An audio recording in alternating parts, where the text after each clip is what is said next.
Hello and thanks for stopping by.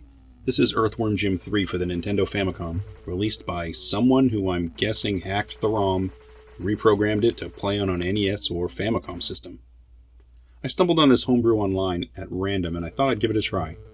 It is certainly Earthworm Jim. The Earthworm Jim franchise started with the Genesis and Super Nintendo, and they were pretty awesome. They were different, they were clever, quirky, kind of cartoony.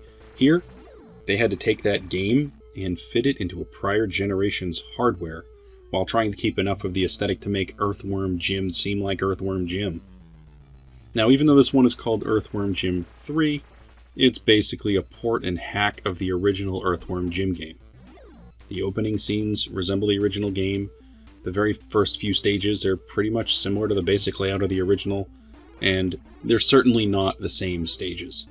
It looks like components were taken from the original game and they were repurposed and rebuilt with the same basic style.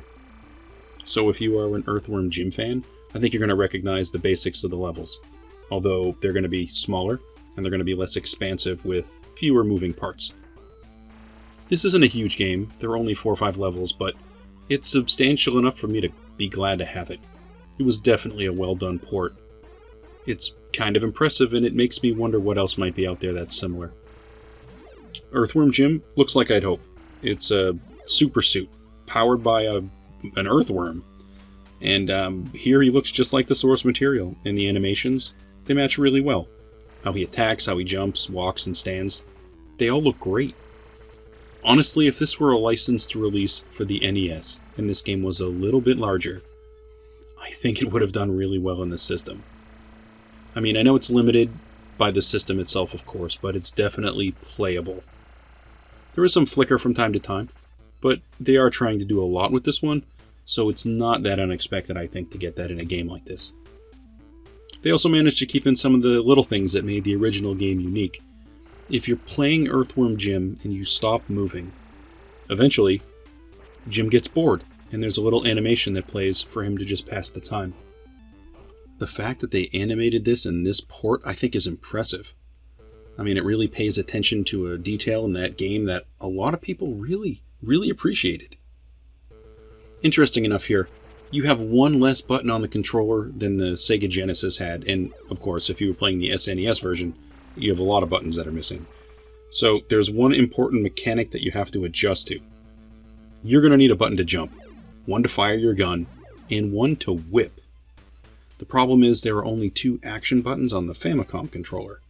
So to get past this, you have to press the select button to switch between using either the whip offense or your gun. I think mostly you're going to use your gun in this one anyway, so it's not a huge burden. I think they make it work. It isn't a huge inconvenience by any means. It's important to note that this game is also missing the alternating tunnel stages. Earthworm Jim was a series of side-scrolling levels that were sort of spaced with tunnel levels in between them. In these particular levels, you are riding a rocket in space. You're basically flying away from the screen in the tunnel, and you sort of have to dodge and chase the main villain through this particular level. We don't get those levels in this one. This one runs a total of, I think, 6 stages, and looking at some of the other videos online, if you know what to do in this game, you can probably beat it in 15 or 20 minutes maybe. I mean, I played the first few stages, and it took me a lot longer to get through them, though, so I imagine if you keep playing and you start memorizing the progression of the game, it'll probably cut that time down. This game was my first foray into the homebrew scene, and I gotta say I'm pretty glad I found it. I mean, I know the source material and what they've done here. I'm impressed that this one is so capable. I mean, clearly the programmer loved this property enough to keep it as true as possible. I think that's to be applauded. That's pretty amazing. Whoever packaged this particular cart also, they printed a fun Earthworm Jim label for the cartridge, and they used this bright yellow casing.